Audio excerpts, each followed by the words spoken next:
Happy Star Wars, everybody. That's right. It is another episode of Everything in Poderation, where we only talk about Star Wars and the holidays and where those two things coincide. I'm your host for this episode.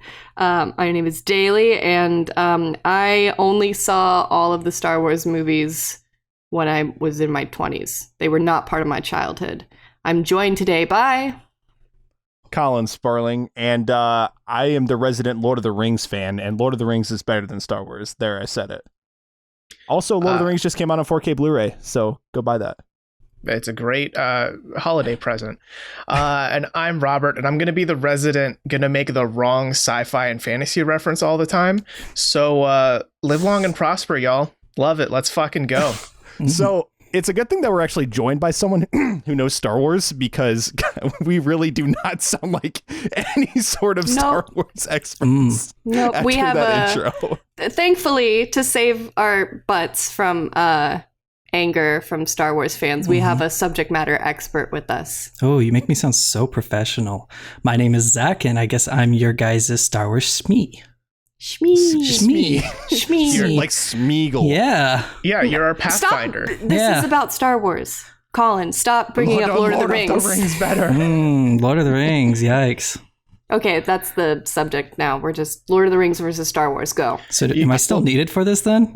I never actually. I never understood why the two were compared. All right, one's space, one's fantasy. They're different things. Star Wars is a science fantasy based on elements from Lord of the Rings, man.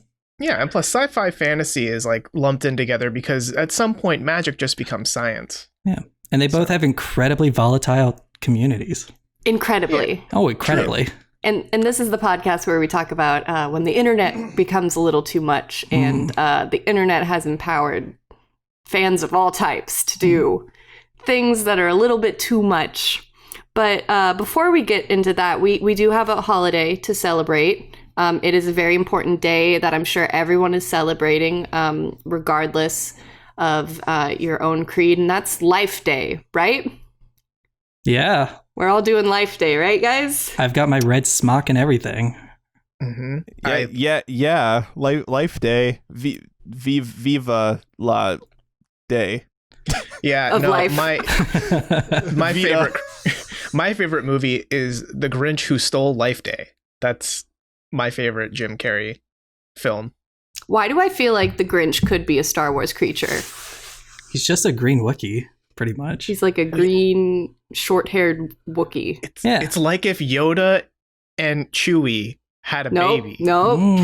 I'm just saying that the Nightmare Before Life Day was a Life Day movie. Okay, before I ever have to hear the word Choda again, Choda? Zach, Choda. would you like to explain what is Life Day? Okay. So Life Day is this incredibly terrible short film from back in the 70s that capitalized on the success of Star Wars. But what it actually is in Star Wars is Thanksgiving that somehow George Lucas has mistaken as a Christmas special. So like it's a holiday within the canon. Yeah. Is it canon? I actually don't know if the special is in the canon. But almost every type of media that is in the canon celebrates Life Day. It has like a special event if it's a game or like makes a reference to it. It's a special holiday that Wookiees celebrate in Star Wars, where they worship a spiritual tree called the Warshir tree, and they put either real or fake trees in their little huts and essentially celebrate those who have passed on. It's also a holiday where you get incredibly messed up on drugs because the only way to see the actual tree of life is to chew on this root that makes you hallucinate. So picture like the Black Panther scene, you know, where he's like walking up to see, I don't remember who, but his father. Yeah. His ancestors. Yeah. Well, it's just the Panther, the Batu. Right? Yeah. I think. Yeah. And this is just the entire planet of Kashyyyk and various people outside of Kashyyyk just getting high and trying to see this tree. Tripping on some root. Yeah. So it sounds like it's a mix of Christmas with the tree, Thanksgiving with a lot of food celebration, Halloween / Day of the Dead because I see dead people, I guess, and also 420. Yeah. No, well, it's more like you're mixing it up with a little bit of ayahuasca from the sound of it. Why not just mix every holiday together and that ends up being a life day? So that's the most of the galaxy celebrates this. I wouldn't say if we're talking like the actual Star Wars canon, I'd say no. Mostly it was Wookiees, and then sometime after Wookiees started becoming enslaved or being sent throughout the galaxy, various people started to kind of take the holiday as their own. This is cultural appropriation happening real time. I don't know if I'd say that. Maybe. Are we putting politics in my Star Wars? Oh no! Oh my god! It's almost like it's something Trade Federation politics. So Life Day is very important. And is obviously the crux of what we're talking about here. But no, there's been a ton of Star Wars news lately, along with lovely resurrections of bad holiday specials that everyone, including George Lucas himself, would rather forget about. But I wanted to talk a little bit about our own individual experiences with Star Wars. We kind of alluded to Zach being the very much the SME here. But what gives you the SME title? Hold on, I think we should elaborate. Subject matter expert. Yeah, just in case. Yeah. The SME, subject matter expert. Or you can just call him SME. I don't know if I want to be called SME. Okay, that's fine. Also valid. The nights who say SME. Yeah. So you want me to start with my experience, or should we go around you guys first? So I said I've only watched the movies all the way through since I've started dating you in the more recent years. Oh yeah, it was totally like an ultimatum. Watch the movies or we can't be together. Yep. Oh. Yep. I'm crazy like that. He's insane. What was it like the scene in How I Met Your Mother where Ted makes Robin watch all Star Wars? And she's like, I fucking hated it. Pretty much, except for Daly liked it. I did like it. I was very surprised of the level of camp in the original trilogy. I was not prepared for that. Yeah. Yeah, it was like late 70s, early 80s. Camp was everywhere, baby. They also didn't have much of a budget. It was the special editions with all the extra CG added in post? It had some of it. Some of it was removed, but yeah. I have the original. I have some of the original tapes without all the edits before the special edition came out in the 90s. When you say tapes, VHS? Yeah, I think that's what they are. I've never watched them, actually. They're my father's. I'm not that old. Yeah, well, I will say, growing up, like, I always liked, I grew up seeing the prequels in theaters. I think I saw Phantom Menace when that came out. I was like 3. And then I saw Attack of the Clones, which I only have seen once, and I never really have a desire to see it again because of how bad it is. And I've seen the memes, and I'm like, oh yeah, this movie is bad. And then I saw Revenge of the Sith in theaters, and I ended up actually kind of liking that one, despite of all the flaws with killing younglings, and among several other things. And I've only seen the original trilogy. I think I've seen Episode 4 twice, and then the rest only once. And then I've seen the new sequel trilogy. And I've seen Rogue One, but I haven't seen anything else. None of the series or anything like that. Wait, I did see the Genndy Tartakovsky Clone Wars series back in the day. Like that was really good. Yeah, the really 2D animated cartoon. Mm-hmm. Yeah. I think I've seen The Next Generation, Attack of Khan. God damn it. I'm like deeply offended. Are you watching Picard? Are you watching Picard? I can't name Star Trek, so. No, I've seen the original trilogy. I've seen episodes 8 and 9, not 7. I didn't care enough about watching 7, but then I heard 7 is basically 4, so I'm like, okay, so I've kind of seen it. I didn't watch the original or the prequels, but I've seen enough memes where I think I get it. Yeah, I think I get at least the major points. There's enough like you were the chosen one, and you get the gist through the meme. I mean, prequel memes is like one of the biggest subreddits because of it. So yeah. The whole story is just a meme. So it's treason then, and etc. Bless. Execute Order 66. There's just going to be a lot of these throughout, so brace yourselves. Lots of Palpatine quotes. Who can do the laugh? Do it. No one do the laugh, please. Good, Anakin. Good. I just remember him doing a lot of like, yeah, a lot of mouth noise. Yeah, do it. Yeah. And God. I guess in terms of like TV shows and such, never really watched. I've seen the cartoon Clone Wars that Colin was talking about. I don't remember anything from it, and I've played Jedi Fallen Order, bit of KOTOR, and that's kind of it. Like that's the breadth of my Star Warsness. Yeah, I think I'm the same way with games as Robert too. And I think I played Shadow of the Empire on 64 a little bit, but I don't remember anything from that. It was essentially like a Doom-like, if I remember right. It's just Doom. But you're a except Stormtrooper. Star Wars. Yeah. You are Stormtrooper. I don't remember. Well, no, there wasn't there one that was like, it was the prequels to Jedi Knight Academy, where it was basically Doom until you got a lightsaber, and then everyone realized, oh wait, like, why would I use a gun? Yeah. God, I don't remember what like any of back in those days, like in the late 90s and early 2000s, it was just a cash grab for Star Wars games. But you spent most of your time on Galaxies. Oh boy, the MMO. Talking about bad games. But when I was younger, when it came out in 2000, I want to say 3 or 4, right at the end there. It competed with WoW. With World of Warcraft. Competed, heavy quotes. Quote unquote. Yeah. It competed with World of Warcraft. And at that time, you know, like Revenge of the Sith and Attack of the Clones and Phantom Menace had just come out years prior. Well, Revenge wasn't even out yet, but everybody was just kind of jumping on this MMO train for Star Wars. And I joined this game called Galaxies, which was like a sandbox MMO type RPG from the guys who made EverQuest. And then I just proceeded to waste like 8 years of my life on this game, like to the point where my total in-game time was the equivalent of 6 months of my life. Holy shit. Yeah. And do you feel like now you're one with the Force? Nah, only like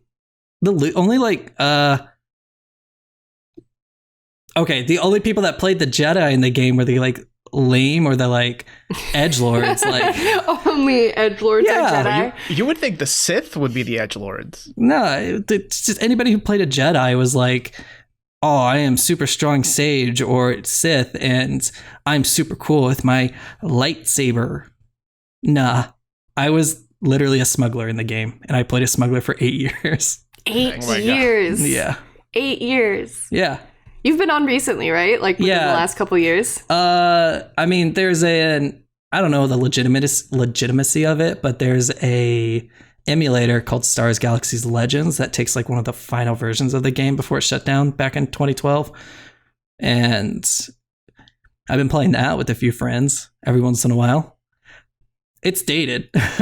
I'll say that. It feels like a game from 2004. Yeah. But because of my love for Star Wars and how crazy I like that universe, I keep popping back into it every once in a while. Nice. Yeah. It's worth it.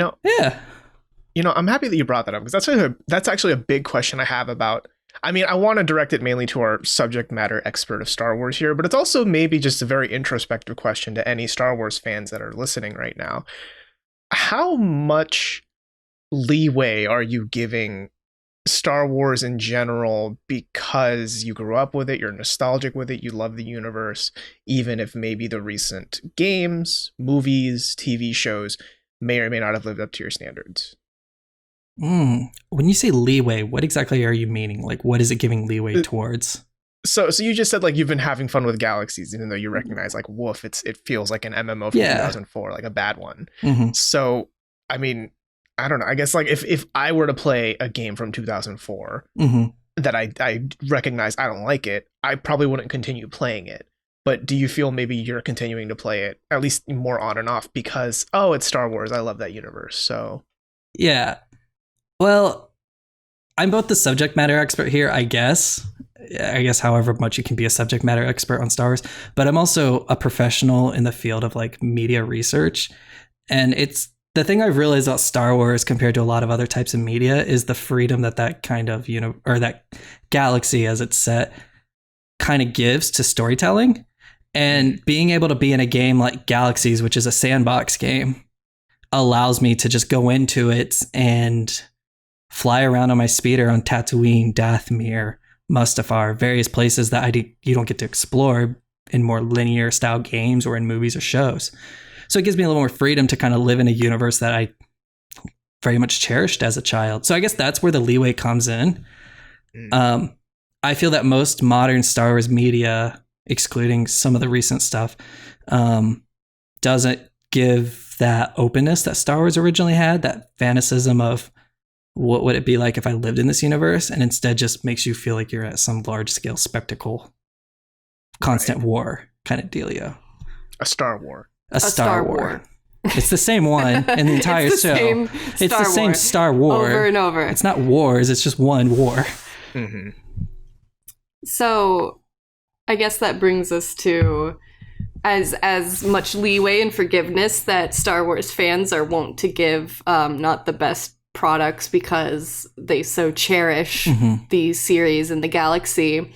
There's been something of a mass bitterness in the Force. I sense a lot of bitterness in the Force in recent years. Why do we all think that people have turned away from Star Wars? Because there's a lot of bitterness on the internet towards Star Wars as a whole.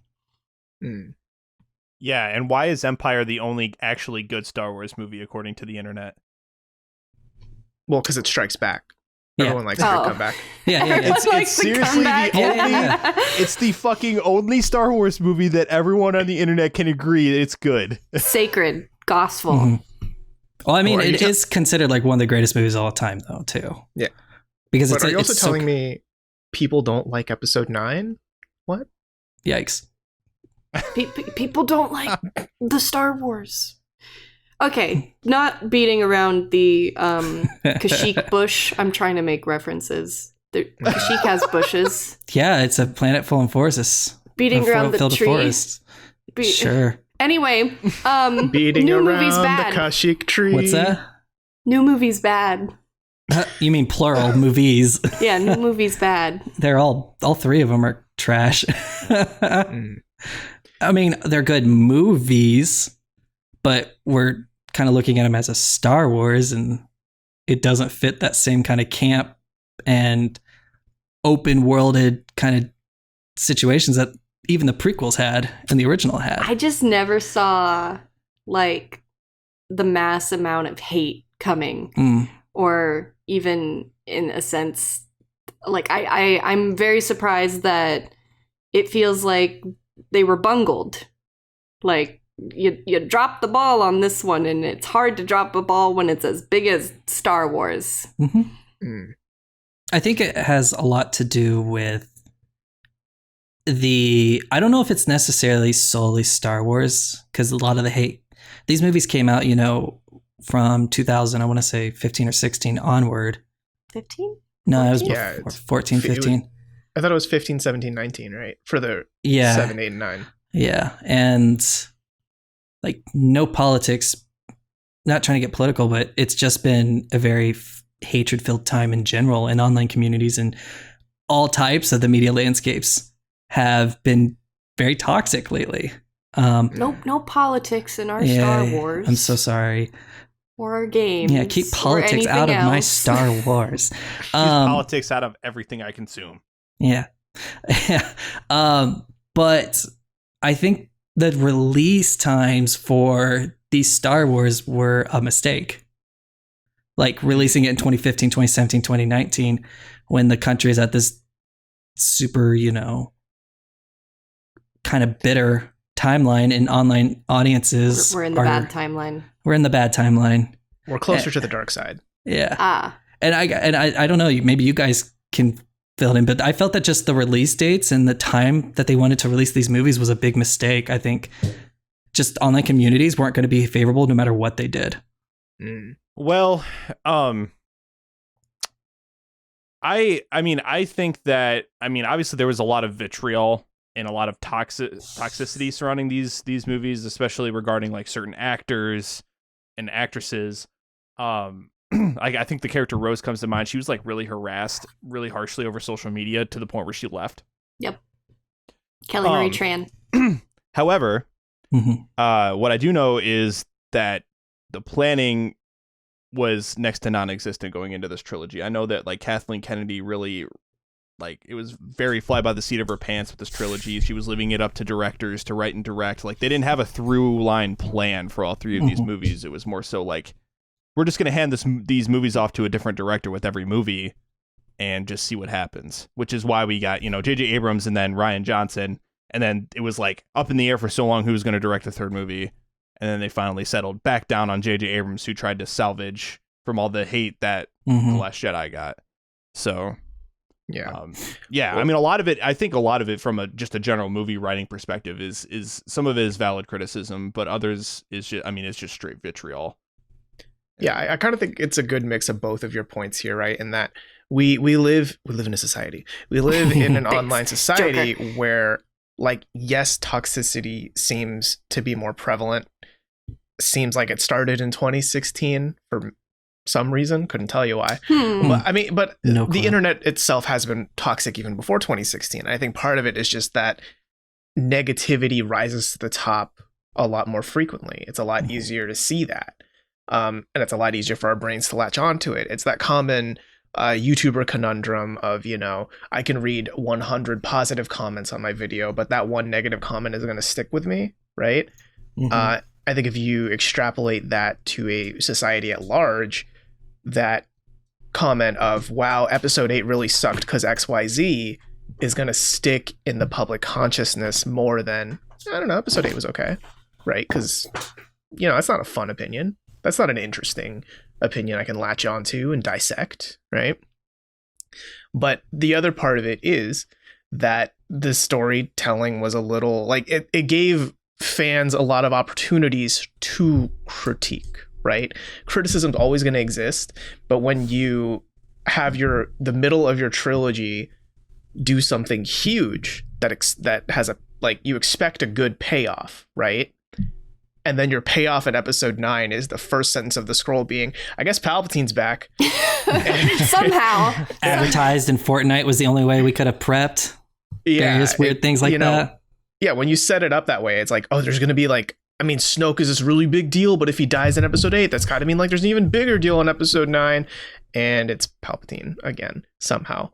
That is messy writing that opens the door for more negativity, which then rises more to the top more frequently in online forums and Twitter and Reddit, to the point where it's really easy to just look at the Star Wars fandom as a whole and think, that's a lot of toxicity going on. Do people even like Star Wars anymore? Yeah.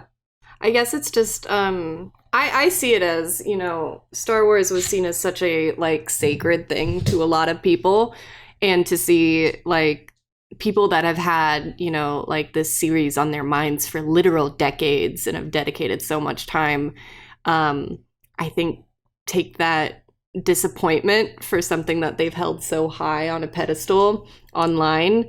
We've seen a lot more backlash than we would have for, something that is much more recent. Like even Harry Potter, even if there's the diehard Harry Potter fans, it's relatively new as compared to Star Wars.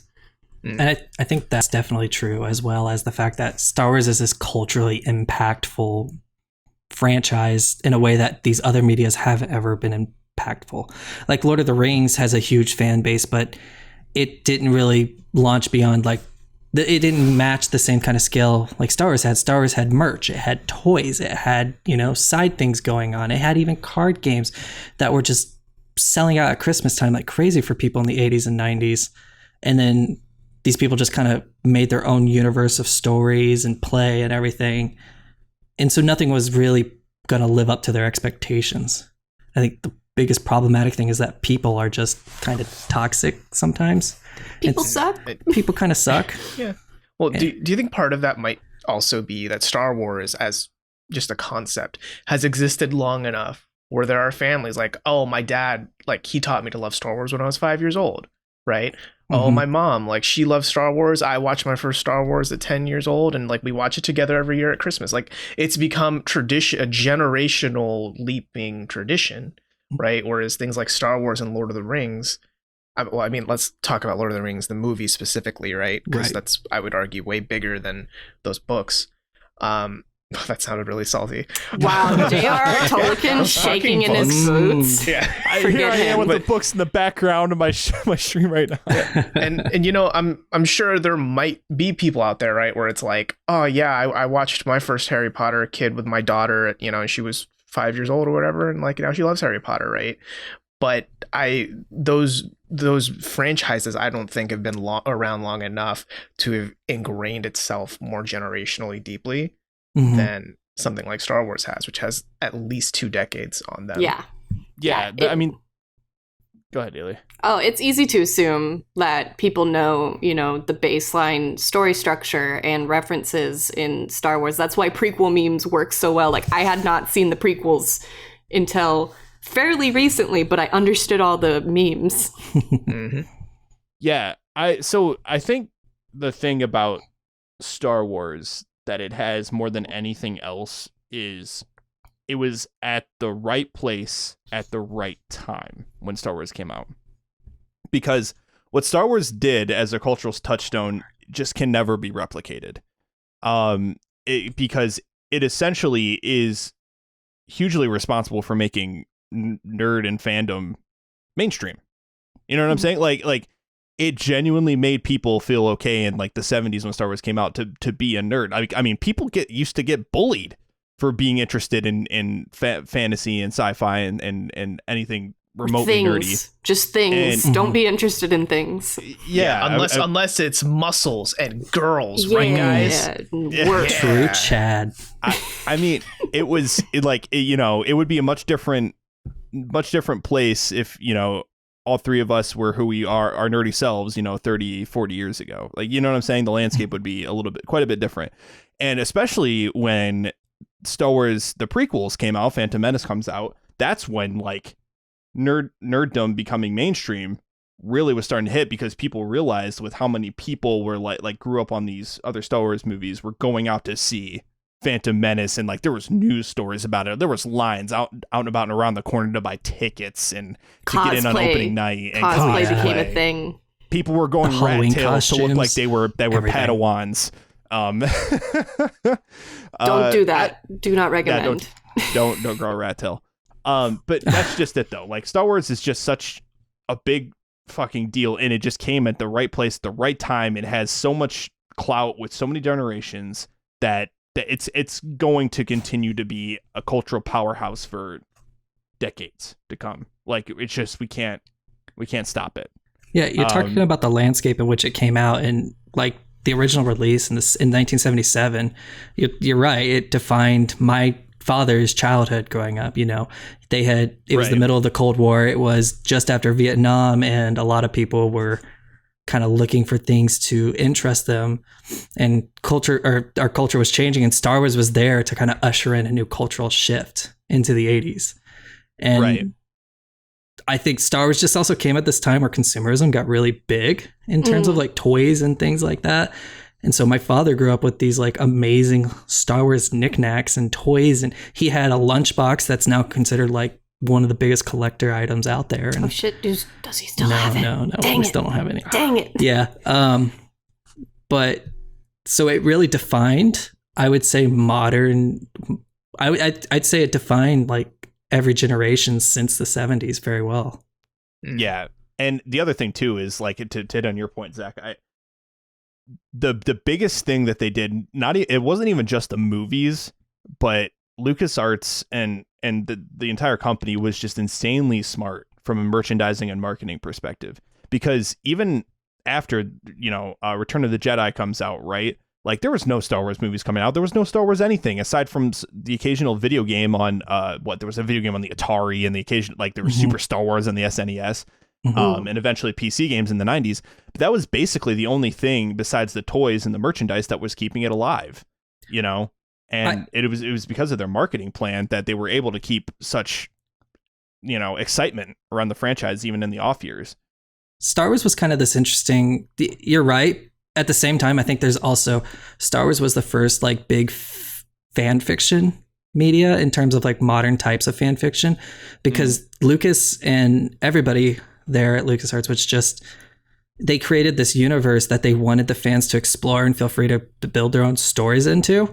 And for 20 years, that was like the best part about Star Wars was all these different adventures and stories that the fans had come together to write. Like, I grew up reading the Young Jedi Knights books, which there's a lot of books. There's a lot in that series, and it talks about the adventures of Han and Leia's children who become Jedi and are trained by Luke at his academy. And it's just this after story that was huge, and it came out in the 90s and early 2000s, and there was just, hundreds of books like that coming out. It was this big literature kind of movement. Boom. Yeah, it was big. It was huge. It was ink. It was the first version of like transmedia storytelling in terms of. Did you see what I did there? Yes. Your fan fiction could be considered part of that universe, and then our dad sold us for $4 billion to a mouse. Hold up. Mm-hmm.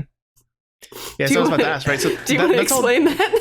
No, I think we're good. Just to clarify, that's the extended universe, right? That all those books, right? That's what that's considered. I mean, yeah, back in the day, the extended universe was still part of the canon, and you were pretty much told like the adventures you create could happen in this real world, and then so people created the adventures, and then Disney just was like, well, we're gonna make this a part of the Legends universe, but it's no longer canon. It was only the 6 movies and Clone Wars that they were like, that's canon. Yeah, the everything cartoon else is Clone Legends. Even the cartoon Clone Wars wasn't canon. And like these fan favorite characters of books that had come out from before that were even better than the movies, like Thrawn, weren't canon anymore. Granted, Thrawn's canon now, but as it say, yeah, they restarted everything. They just pulled the rug out from under us, is the way it felt. So that's a betrayal. Yeah, it was a hardcore betrayal. Like George Lucas failed us as the Star Wars fandom. It's like Gabe Newell coming forward and being like, you can no longer use Gmod because it uses like Half-Life properties. It's just like anything you ever wanted to do in that universe is gone. Well, haven't people disliked George Lucas before the Disney because of the whole CGI thing and like redoing the scenes in his movies and the whole like Han shot first and whatever, right? Like the midichlorian count and all that sort of thing. Yeah, wasn't that all kind of like thrown at Lucas's feet? Like, dude, why are you ruining your movies? Yeah, I mean, go ahead. People were hating on George Lucas since Return of the Jedi. Is what I was going to say. Most definitely, he's been getting a lot of flack forever. But even with the prequels, you were still allowed to kind of all the books and things like that were tied to it.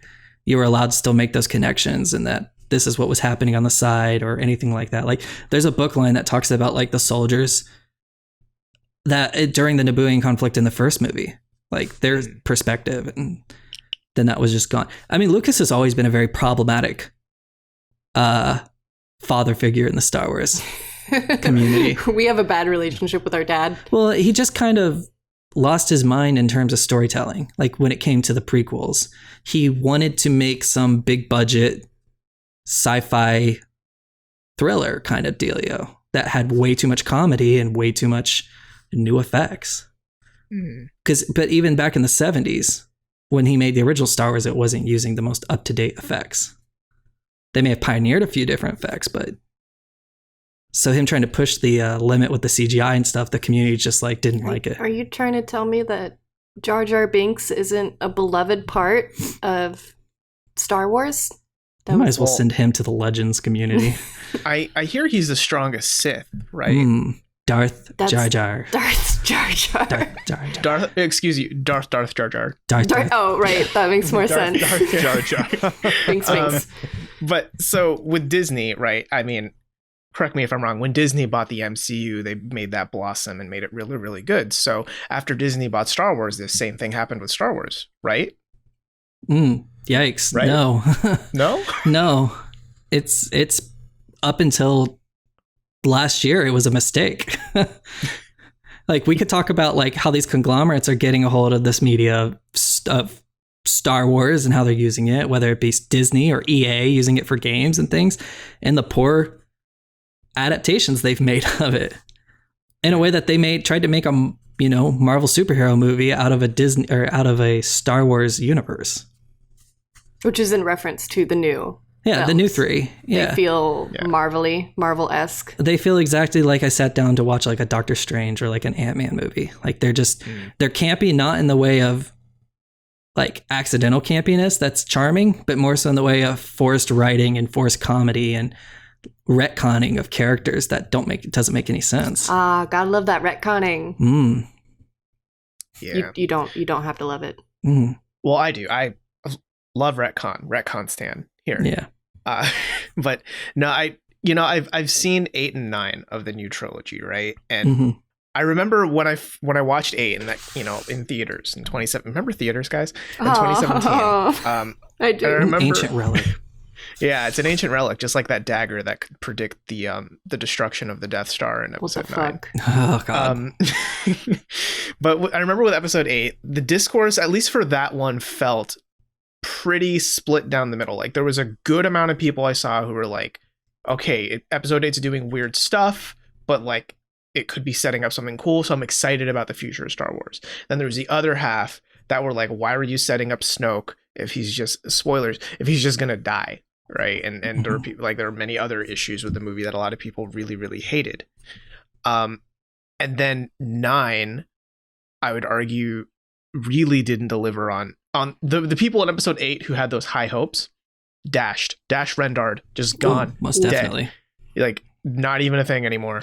And like I think the best praise, I get the best overarching praise I've seen for episode 9 is that it's at least a fun movie. Like if you don't think about it, and you just watch the pretty colors, you Shut see the off your pretty brain. action. Yeah, it's fun to watch, and that I can understand that. Which one? There's a episode 9, The last one? Yeah. the most recent one, like The fan it service is, film. Yeah, it's fun to watch. I mean, Yeah. look, Palpatine just summoning a lightning storm to destroy like what are that 10,000 ships? Like that's stupid. Not it's stupid, and it 1,000, looked not cool. 100. Tens of thousands. Tens of thousands. Several. Of these Yeah. massive triangular ships that are were- like the size of a mini city. And they were built by like those little gremlins, is what I I'm don't guessing, get that it. were hanging out with Palpatine. Yeah. That's about all we got. Gremlins. we could bash on Exegol in that plot all day. But Yeah, so that's the thing. If you don't think about it too hard, it's Yeah. at least fun to watch. But then the second you ask like one question, like, how did Palpatine build like No. 10,000? Shh. Mhm. Just watch, consume, enjoy, Robert. the problem with the 9th movie was it was a trilogy of ideas stuffed into one almost 3-hour movie. Mhm. It was long. It's like if they had taken that movie and chopped it up and then made it like 3 movies with a plot that goes from the first one to the end one, it's an okay story. It's Like much if better they had than planned for it since the there was some beginning. there's some setting and scenery and issues like that, but like it's a fun Star Wars movie that had a lot of fan service for Star Wars fans and a lot of humor and silly action for those that don't know Star Wars very well. Remember the little creature that had a funny name? The Porg? Because I don't. Not even porgs. I thought porgs were brilliant. Porgs were great. Porgs was an amazing like cinematography deal. That was a good beginning. Maximum marketing. Yeah. That's what they Maximum were. marketing. And they couldn't get rid of all the puffins on the island they were filming, so it was genius. It served a purpose. They've served a purpose, unlike much of the characters in the plot later in the films. Oh no, that movie's like absolute garbage for a Star Wars fan. Like I know it's 50-50 and I think that's very true, but it's because it's a good movie and a really terrible Star Wars movie. Yeah. That seems to be a lot of the consensus online. But now we have lots of Star Wars happening. So that means if there's many, there's less of a chance of a big fuck up like the films. There can just be many little fuck ups. Or maybe none of them will fuck up, because The Mandalorian, I think, has proven that you can still tell a Star Wars story and satisfy fans at the same time. Which I know around the time that the new films came out, there was a lot of debate about like, you'll never be able to satisfy Star Wars fans because they have that on such a pedestal. But I think The Mandalorian has just made people like happy all around. Am I okay in saying that? I'd say there's been very, very little controversy about The Mandalorian overall. It's been highly regarded as the best show on TV at the moment. It's filled that place that Game of Thrones had for a lot of households, and it's good old Game of Thrones. No. it's been a nice little soft reboot to being a Star Wars fan, while also like still playing into these stories that happen in the future. it's taken this nasty conflict that the sequel movies had of always focusing on the big picture war and eliminated that. And now we just get essentially a Monster of the Week plot tied to a larger narrative that doesn't feel so big and empty. Like it just every episode feels actually very well thought out. Favreau and Filoni, man, they're brilliant. Like I've looking from the outside in, I feel like I've identified two things that Mandalorian does really well that has contributed to its wild success. Because like even me as a not that big of a Star Wars fan, I can't get away from the Mandalorian. Like I see the marketing everywhere. Baby Yoda. You know, I mean, yeah. Mm-hmm. So Baby Yoda is the one of the brilliant things they've done, right? Because that is the perfect level of like memeability and cuteness that can just go viral. Like even if you've never seen the show, or even if you've somehow never heard of Star Wars, you've seen a GIF of Baby Yoda. Yes. You've seen a meme of Baby Yoda for sure, because that's just how the internet works, right? But then secondly, I think it taps into that one thing that you were saying earlier, Zach, about what made the trilogy or what made Star Wars before Disney so good, in that there's an extended universe. Like to my understanding, The Mandalorian is a story like that's not Luke Skywalker under the helmet. You know, that's not Harrison Ford under the helmet. That's just a dude that lives in this universe that you want to see more stories of that aren't related to the Skywalkers. That's completely it. It's the first Star Wars movie when it came out, A New Hope as it's tagged. It was essentially a Western with a science fiction skin. And yeah, they go to, you know, they go to the Death Star and they have the whole big space battle at the end. But majority of the movie, it's very slow paced. It's every character has well thought out dialogue, and it's just small, simple little plot lines of X character meets X. There's a small conflict. They resolve it. And that's what The Mandalorian's got going for it. The plot doesn't seem so overly complicated, while also just tying in all these little Star Wars elements from the other extended universe that make you just happy for a fan. The fate of the galaxy does not hang in the balance here. Not at all. You don't feel like every little thing that the Mando is doing is determining whether or not a planet lives. That's some pressure. Yeah. Genocide. And also, The Mandalorian doesn't focus primarily on the whole Skywalker stuff. And let me tell you, I'm a huge Star Wars fan. I love Luke Skywalker, but the Skywalkers, they fucking suck. The story of the Skywalkers is a shit story. And it's all the movies focus on. So I think that's one thing, is it's a nice break from that trash of a story. And it's also like the first big budget Star Wars thing I can think of in recent memory that is super divorced from any of it. Because like even if you think about the movies between the sequels, right? It was Rogue One and Solo, right? Even both of those are really nested in. You're not just invested in Star Wars, but you're invested in all of the major episodes and the characters and the stories related to it, you know? Yeah.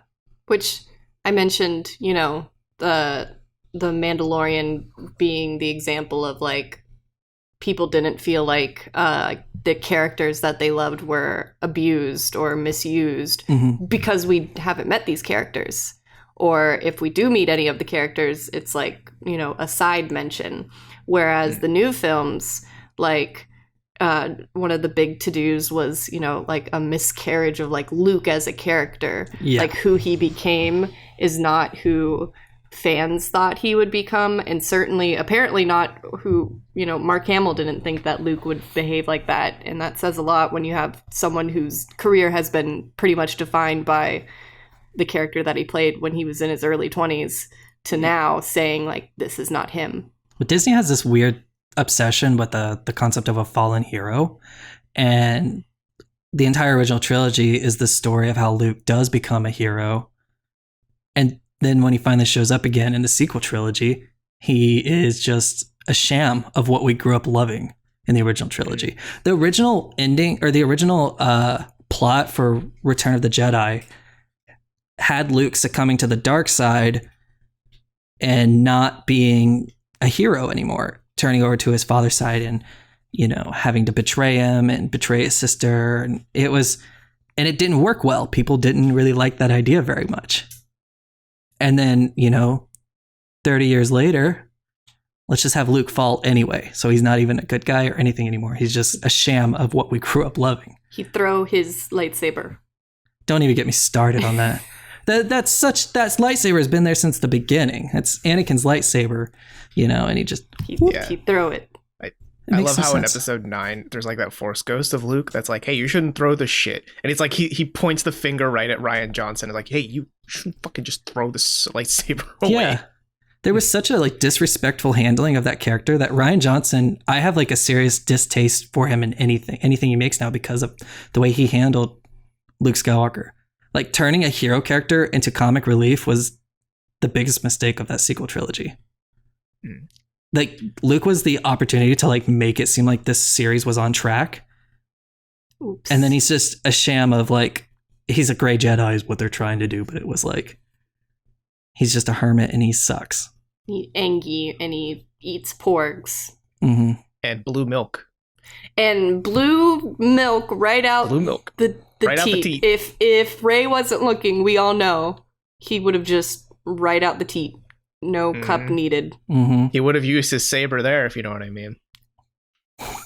Anyway, so putting let's put the Skywalkers behind us, and we have a very long list of properties that Disney is getting us into. Are y'all ready for this? Buckle in. It's gonna be a long ride. So, in addition to continuing with The Mandalorian in a season 3, season 2 just wrapped up and it was fantastic. We have Star Wars, The Bad Batch, The Book of Boba Fett, Ahsoka, The Book of Boba Tea. Yes, Rangers of the New Republic, Andor, Obi-Wan Kenobi, The Acolyte, Rogue Squadron, an unnamed Taika Waititi directed film, Lando, Star Wars Visions, which is anime. I'm just going to underline that right there. A droid story, an untitled Rian Johnson trilogy, which he totally insists is still happening. I don't think so. And then an untitled Kevin Feige movie. And these are all just the officially confirmed. There's also many other rumored movies, especially in the works, that Disney hasn't said whether or not that's happening. But that's a lot of content. And a lot of this was just announced a few weeks ago. Yeah, they were like, hey, you like The Mandalorian? Guess what? You're not going to be able to escape from Star Wars for the next 20 years. So yeah, that's a lot. So looking at a lot of this, I see a mix of what could be problematic. I'm worried about the Obi-Wan Kenobi movie as an example, right? Because is that a movie or a show? I thought it was a show. It's a one-season show. That's all it'll be. Okay. So yeah, limited run series. Either way, you're dealing with a character that people already know and love and have preconceptions about, right? Mm-hmm. And I mean, look at what happened when they did that with Luke, right? And they didn't have a Luke TV show, but a Luke. He was in the movie, and he kind of sucks in the sequels, right? Mm-hmm. And same with Ahsoka, right? I know Ahsoka's a fan favorite character from what I understand. A lot of people really like her. Yeah. I mean, there's a high risk of them bungling up these things that are tied to characters we already know and love. But what I'm more excited about are these stories that may or may not be they're just brand new. We're gonna travel to another part of the galaxy, a whole new planet you never heard of. We're going to talk to Bumbo Dick Megabuff and follow his canon story. Character now. Yeah, and he's never even heard of Jedis. He's just a runner. I don't know. Oh yes, let's just not talk about Jedis for a minute. No, yeah, I'm completely on board with a story like that. I want to explore. Star Wars takes place in a single galaxy, not a universe, just a single galaxy. And there's a bunch of unexplored regions. And it's I want to go to the planet where we talk to whatever Bumbo Dick is and see his culture and what kinds of things have happened there. What's up, Bumbo Dick? Bumbo Dick, yeah. Bumbo Dick. Bumbo Dick Cumberbatch. TM before. Oh my god. Yeah. Hey, before Mickey, Disney comes for us. If you want that. No, but I mean, could you imagine what a Star Wars story would look like if it was set in a planet far, far away from any of the stuff that we've seen, right? Mm-hmm. And the idea of a Jedi is a myth, an urban legend. Kids don't even believe that Jedi really exists because it sounds so far-fetched and fantastic. The Force, what the fuck is the Force? That would be an interesting story to see in the Star Wars universe. How would someone handle that, right? Yeah, I think we might get that. The Acolyte is rumored to be taking place It's going to be a series that's like way in the corner of the known galaxy. Right, but I saw that the Acolyte is likely to take place with the High Republic timeline, which is, the Knights of the Republic timeline. There's like we got different timelines to deal with too. Yeah, and this is thousands a year before any of the 9 movies happen, and this is like Jedi and Sith are rampant throughout the entire galaxy. So there was the before times before Execute Order 66. Mm-hmm. Because there's treason then. BBY and ABY. Can you explain that? What's BBY versus ABY? Before the Battle of Yavin and after the Battle of Yavin. That's literally how they tell time in Star Wars, is how many years before the 4th movie and how many years after the 4th movie's climax do these events take place. And the wiki editors are going to have some work over the next couple years. The Wikipedia is what it's called. Wikipedia. Mm-hmm. Thank you very much. I think some of these are really kind of exciting for the concept that they are not dealing with the whole religious hokey pokey of the Force, and they are just grounding it a little bit. Like the Book of Boba Fett, without getting into too many spoilers, looks like it's mainly going to take place on Tatooine, a planet we're very familiar with that is a planet with a bunch of villages that don't know anything about Jedi because it is an Outer Rim planet. And so it's just going to be these like no-name, small-time areas, nothing to do with lightsabers, and you get to see how a certain character reacts to that. And that could be really interesting. Yeah. Fuck your lightsabers. Seriously. Yeah. Well, I will say that as someone that I've never been a huge Star Wars fan, but I always grew up thinking like, I feel like this has just a lot of untapped potential. Like there's just so many better things they could be doing with the Star Wars IP, and the sequel trilogy was just like such a slap in the face, I felt like, ultimately. And so I'm glad that Star Wars fans are getting, shows like this. I feel like something like Star Wars does apply itself better to the format that we've gotten to know with streaming services over the past decade or so. Just like, let's give it a season or two, see what happens, and let's really fill this thing out.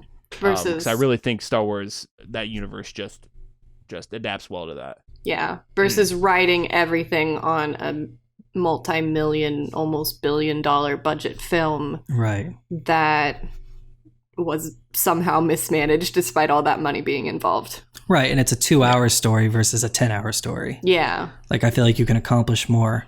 And like in the first season, The Mandalorian, it's like 8 episodes. It's like let's say 6 to 8 hour story, and it's telling this big expanded kind of continued story, whereas like you give them 3 movies and that's still 6 to 8 hours and you can't do as much with. It doesn't feel rushed when we go to different planets. Yeah, we have some time to get used to it, get used to the local customs and culture, get to see all the coolest thing is seeing the practical effects they use for all the different types of aliens. Hell yeah. Yeah, I love it. Yeah.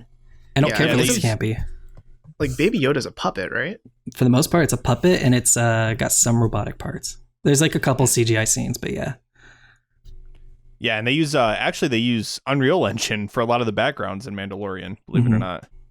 Vigi games, we're also probably going to get a lot more Vigi games. Yeah. After Jedi Fallen Order was a step in the right direction, I thought. Mm-hmm. It's likely that the sequel will happen, and then we're going to get like Squadrons is considered good. Not amazing, but good. So they're on the right path for games. Mm-hmm.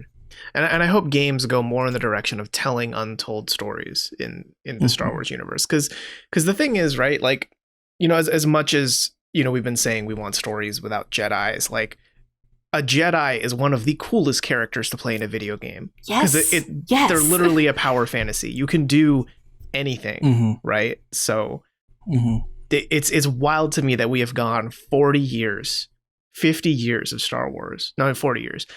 And it's hard to find a really fun Jedi video game, Yeah. I mean, we've gotten The Force Unleashed and Jedi Fallen Order. I think it's the closest we've gotten.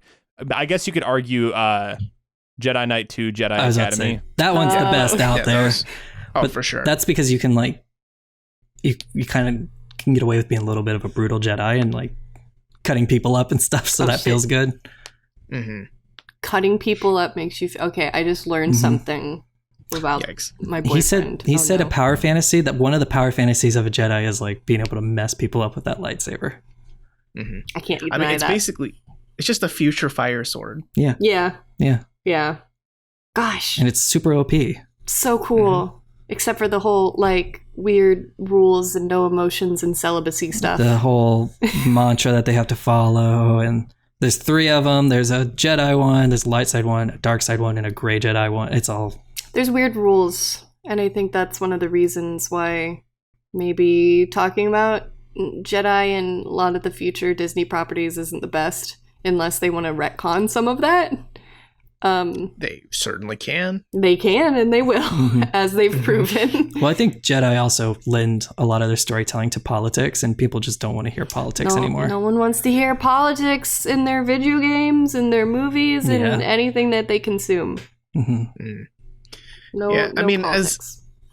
as someone who, I just Star Wars isn't something that was like a close part of my childhood, but I know that I think I'm in the minority there. I feel like there are a lot of people out there who, even if it's a little part of their childhood, Star Wars is still something that they hold near and dear to their hearts, right?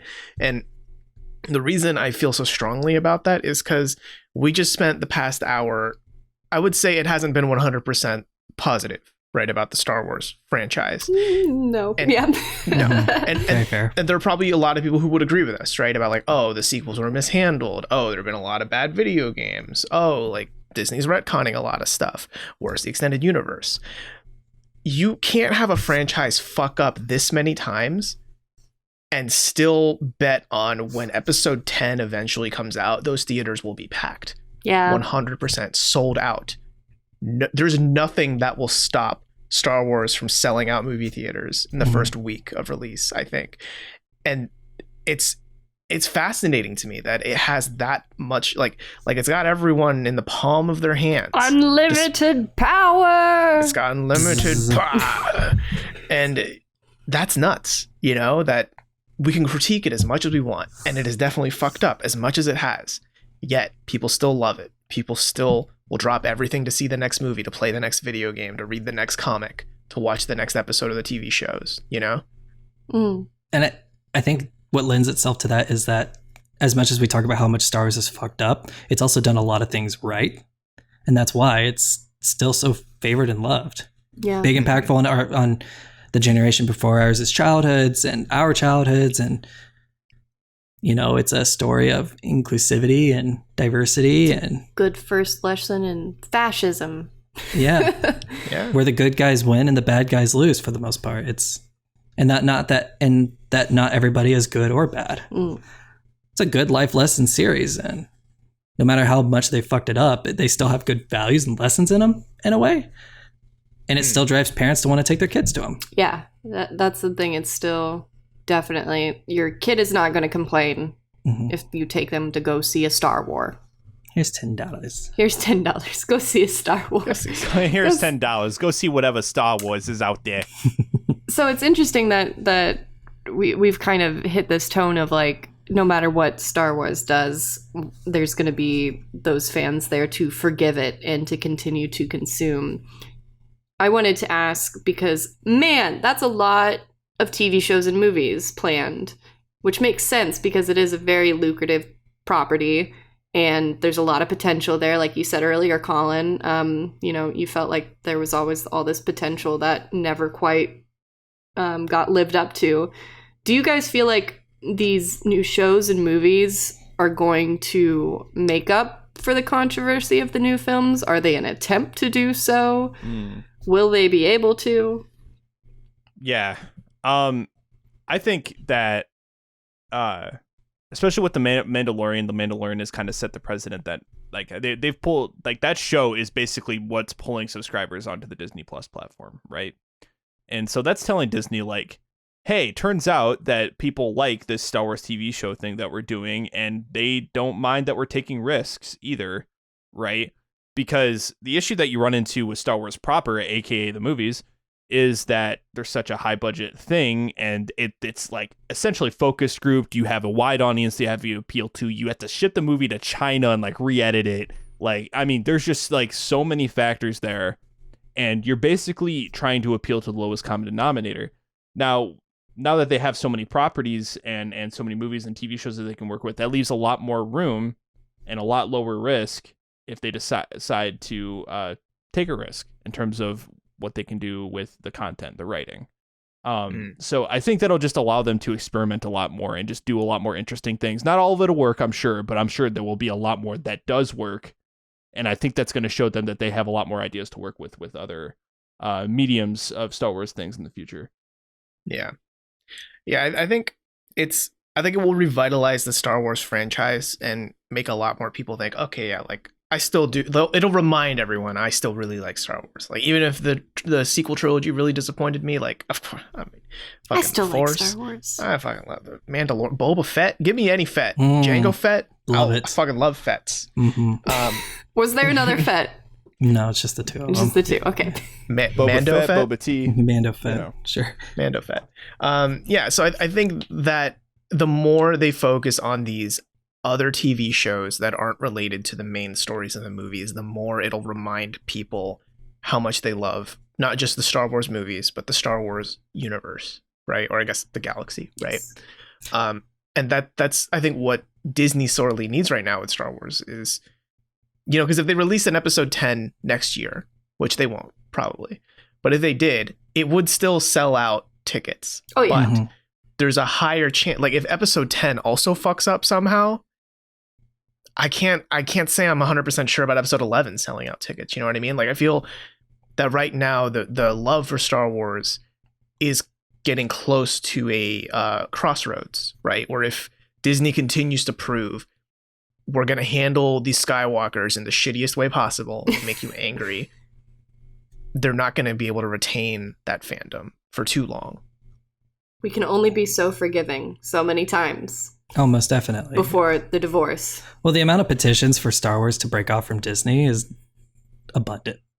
So people are already at that threshold. Right. I mean, before Before the final, Mando. before even the second film came out, it was like get rid of Ryan Johnson, or get rid of JJ or whoever, anyone who would. Abrams. There would have been Get rid of everybody. Get rid of the big ones. Get rid of Kathleen Kennedy. A lot of Yeah. petitions on that. So yeah. it's this series, The Mandalorian's success for the Star Wars fandom. The way Robert's talking about how if they did make an episode 10 and it just was trash, just like the rest of the sequels, in terms of it being a good Star Wars film, I think that the community is starting to become a little more lenient because of The Mandalorian.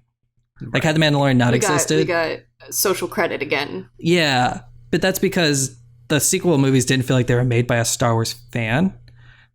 But The Mandalorian feels like that meme of, Jon Favreau and Dave Filoni sat down with a bunch of Star Wars toys, like many Star Wars fans did when they were little, and they just like, and then this happens, and then this happens, and they're moving the toys around, and they're And then building the there's a crate story. dragon. Don't even get me started on the crate dragon stuff, because it did. Every episode feels like a fantasy that I had when I played with my toys, and that's helped out a lot. Like if episode 10 happened, I'm still going to be pre-ordering tickets. If it sucks, I'll still probably pre-order the tickets for the next one. But I was at my limit until The Mandalorian came out. Right.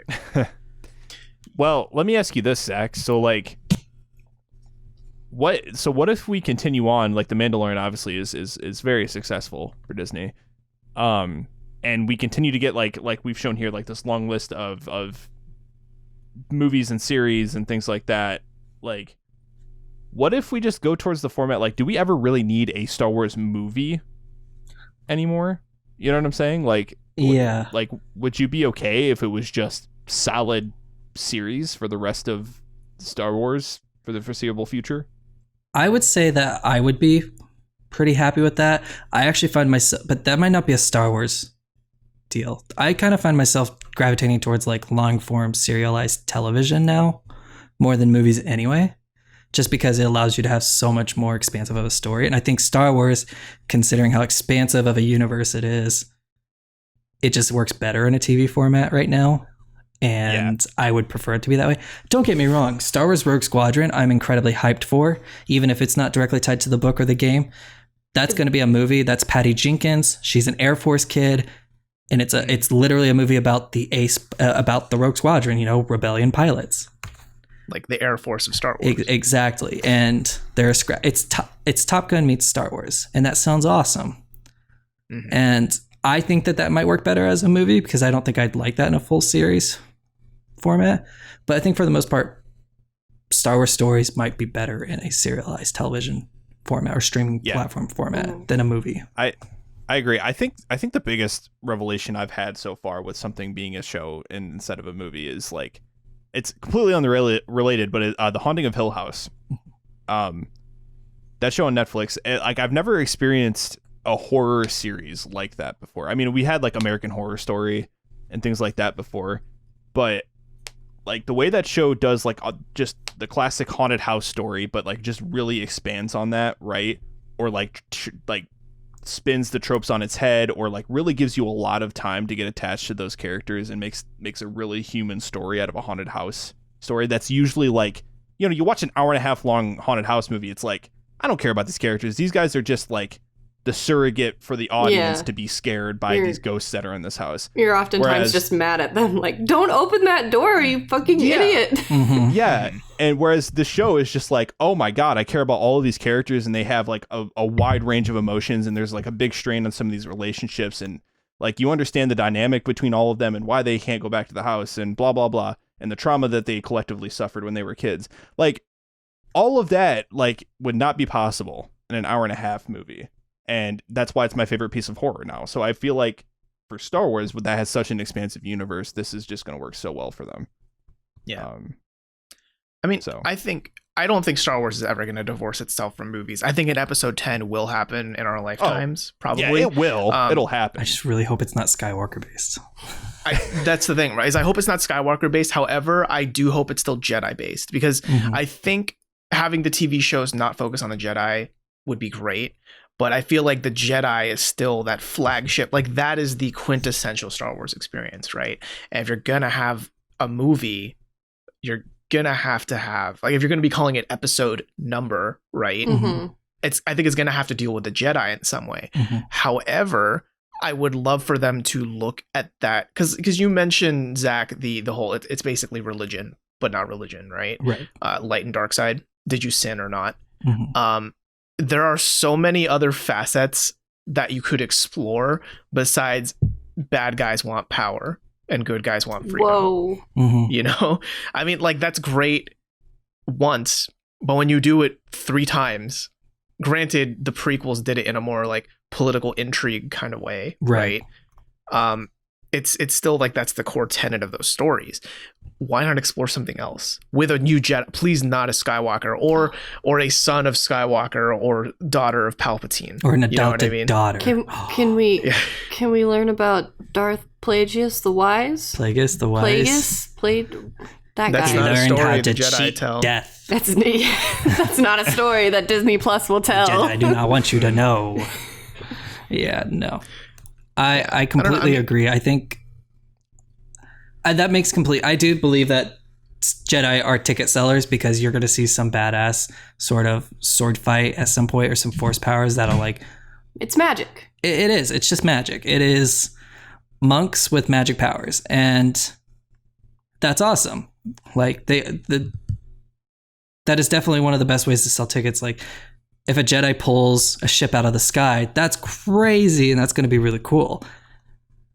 And I think that if they make, I don't know, Rogue Squadron will be the one to look at, because it's not going to focus on a Jedi like at all.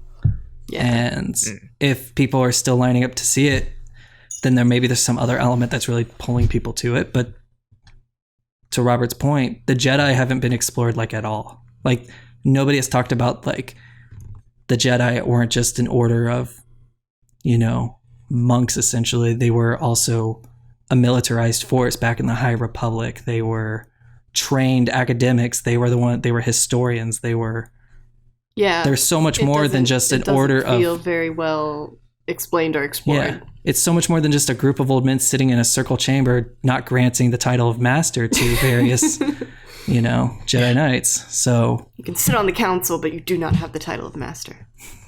it's never been done before. And I would love for them to explore that. Yeah. Well, because at the end of the day, I think every Star Wars movie or Star Wars trilogy is going to be the same. They're all going to be the hero's journey, right? And that's an extremely reductive way to think of it, but like Fair. sucks to suck. It's Star fair. Wars is a modern day Gilgamesh. It's a modern day Beowulf. You know what I mean? So it's always going to be about the good guy struggling, losing, training, getting better, and then beating the bad guy.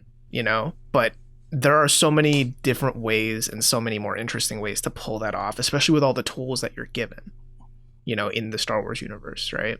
Yeah, we use the word. You use the word sandbox quite a bit when talking about galaxies, and that's the way. Like forget Jedi. Like we got all these planetary systems that you can just fly over to this planet, and this planet is a totally different ecosystem than this planet. Oh yeah, there's aliens, and we all can speak to each other relatively well. There's crazy stories there. There's a bunch of different like there's the Jedis, we know them, and now because of the show, there's the Mandalorians who had their own planet and their own history and lore. There's so many crazy different alien races to the point to where Jabba's palace in the original trilogy, it wasn't originally owned by Jabba. It was owned by this group called like the Bamau Order.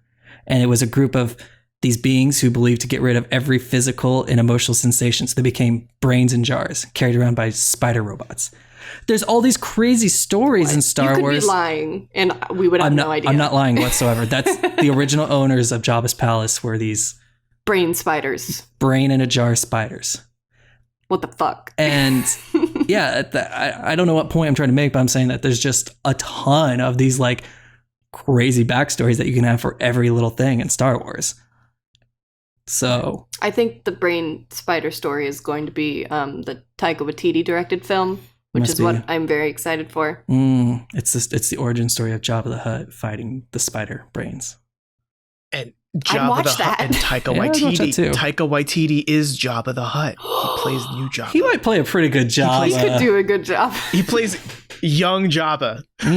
He doesn't look any different because he's still a fat slug. But what if we have like Jabba is a tragic hero secretly that turned to a life of crime? I don't think we can sit here and make too many jokes about it, considering he's a slave master, drug peddling pedophile.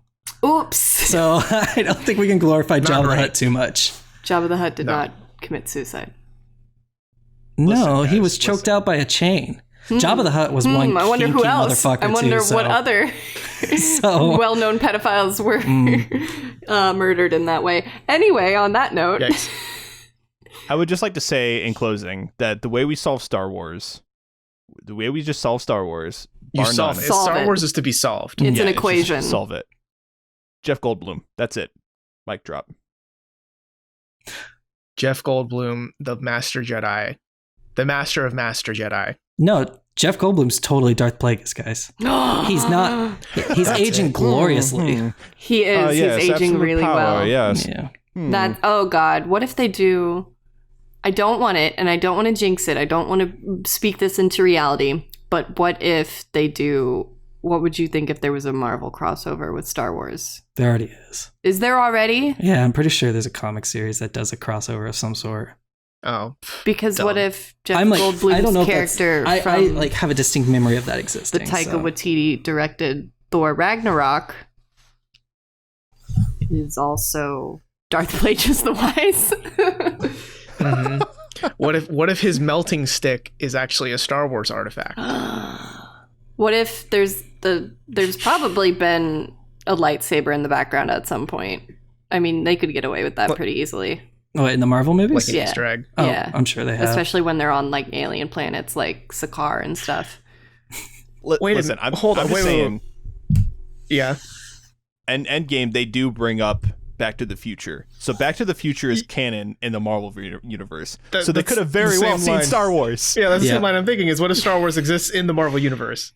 Yeah. I bet it does. Like, I bet Scott Lang will make some random reference to it at some point. It does. Wait a minute. It does, because in Spider-Man, he says Far From Home, they does. were going to, not Far From Home, the first Homecoming. one. Homecoming. They were building the Death Star, or were they building a star? Destroyer. I don't remember. Oh, I haven't seen them come in years, but They they were were. making the Lego project. Was it Millennium Falcon? Were they making the Millennium Falcon? Was it the Millennium Falcon? I bet. It I was don't a remember. Star War. It was a Star War Yeah, artifact. Was it the model No, that- play or the model thing? That scene's coming back to me now. I remember because there was a scene they were in it, they were building it, and then Tom Holland looked directly at the camera and said, "I enjoy this Lego Star Wars piece of thing where I get to make it, and it only costs $64.99, and you can buy it at your local Walmart." It's coming back to me. I remember. $664.99. And then Ned winks. Mm-hmm. And that's where the film ends. That was it. Well, and then And I a think Blitzkrieg Bop plays, and it's Mhm. over. yeah, well, and then Tom Holland's Spider-Man, he in Infinity War, he references a shitload of movies. Oh, he He, references I Star think he goes Wars out, like, as they go into space. Because when that's your only reference, like point to space is like what you saw in Star Wars. We're all Tom Holland in this case. We are all Peter Parker. Yep. I mean, he did Aliens too, right? I think that's what you were going to say. Yeah, I Colin. think he It was- refers he to referred aliens. Yeah. Yeah. Huh. So, future of Star Wars, good, bad? Yes, no. I think we have A New Hope. Oh, Yeah. I can't even. Nope. I don't have anything to say after that. Nope. I can't wait for the Disney Empire to strike back. Ah, yes. Yep. It's just a blueprint for their future plans for taking over. Ah. Disney is the I can't empire. wait till they come out with the new movie that is Return of the Jedi. So we see Jedi again. Fucking no. I can't wait for the return of good jokes from Colin. Implying I ever had them. Whoa. I'm excited for where we're going. I think it's going to be, I think there's going to be a boom in resurrecting some like old plot lines from the books. Give me Thrawn. Give me Thrawn. And people are going to whisper, "Give me Thrawn." Mm-hmm. Just No, I can do you one better. I've data mined Kathleen Kennedy's laptop. I've seen the opening scroll of episode 10. Palpatine's back again. Again. One more time, baby. Palpatine 2, Electric Boogaloo. I mean, technically, we could just keep having Palpatine show up. Isn't that the plot? That's the plot. Yeah, that's the where whole we're Star at. Wars plot. It's not about the Skywalkers. It's about how many times this wrinkly old fool shows up. This is the Palpatine Where's saga. Palpatine? Forget the Skywalkers. This has always been about Palpatine. But this has been about Star Wars and its huge influence on the internet and our culture and everything in between, because it's just that influential of a story and a property and a I'm universe. sorry, can I throw one more thing out there for No. Disney Plus, please? Yes. And Mickey, feel free to take this one. Teen Palpatine. A high school story. He's just Hey. awkward. Teen Palpatine That was must have been when he had bullied his in high kids. school. Maybe it was because his name was Palpa. His name is hold on. His name's Wait. ridiculous. Does he have a really actually ridiculous Yeah, name? it's absolutely ridiculous. Hold on. I'm spacing on it now. I'm not a true Star Wars fan. I've been lying this entire Oh, I time, get it. guys. Wow, he has to Google Well, fuck. things Yeah. about the It's like This is the extended last time that universe. Zach will ever be on Sheev. our podcast, guys. Sheev. You lied. Or Shiv, if you want to call him Shiv or Palpatine. Sheev. Sheev Palpatine. Palpatine. Shiv You know, because he shivs Palpatine. people in the back. Everyone in high school would stab him with pencils and be like, haha, Shiv Palpatine. And he was like, one day I'm going to get all of you back. One That's day the- I'll have unlimited power. That's the real story here. Yeah. You look at the you look at the yearbook. You look at the yearbook for Palpatine in high school, and it says most likely to kill younglings. Most likely to become his emperor. Oof. His yearbook quote is execute Order 66. He's had that ready for years, guys. He knew it had to be a memorable number. Oh, Yeah, and all his classmates, like years after the whole fucking Emperor things happens, he's like, "Yeah, I don't know how we didn't see this coming, guys." awkward reunions, very awkward reunions. Yeah. So what? Hey, Palpatine, what are you doing now? Oh, you know, Emperor of the Galaxy, whatever. Remember that one time Unlimited you power. called me You know, Shiv I killed all those Palpatine younglings. and then stabbed me with the pencil? Because I remember. Yeah, lightning, Starts lightning, force everybody. choking. Yeah, jeez. Okay, before Disney writers can jump on that, let's end this episode before. Like, we shouldn't give out these ideas for free, guys. So you can contact us at everythinginpoderation@gmail.com. Wait, is that right? Everythinginpod at everythinginpod@gmail.com. Yeah. I feel like we fuck it up every week. Every week. We're like, wait, is that it? Are we sure? But I know for sure that we're everything in pod at the Twitters. You can tweet us your ideas, thoughts, feelings, favorite Palpatine ships. Totally want to read about some Palpatine fan fiction. Please send us everything about that. And enjoy. Yeah, you can tell us how fake of a fan Zach is. Yeah, exactly. Call out please Zach don't. as much as possible. Please don't. Be forgiving Please don't. on this most holy of days, Life Day. Get out your red smocks. Enjoy your family and your psychedelic roots. We officially endorse that. Yes. If the subtext isn't clear, hey, Merry Christmas. It is Christmas Eve that we're publishing this. And if you don't celebrate that, happy holidays. And just in general, thank fucking God 2020 is almost over. Everything's going to be better Yeah. in just a few months, in just a few days. It's gonna we're gonna wake up and the calendar's gonna say 13-1 and it's just gonna keep going. Oh, This train keeps on rolling. Oh no. But we'll be here every week, every Thursday with you guys, experiencing all of that wonderfulness. But thanks for listening. Happy Life Day, happy Christmas, happy whatever holidays you might celebrate. And go watch a Star Wars. Thank you to Zach. Thank you to Zach, guys, Zach, for thanks joining for us. coming on. Thanks, guys.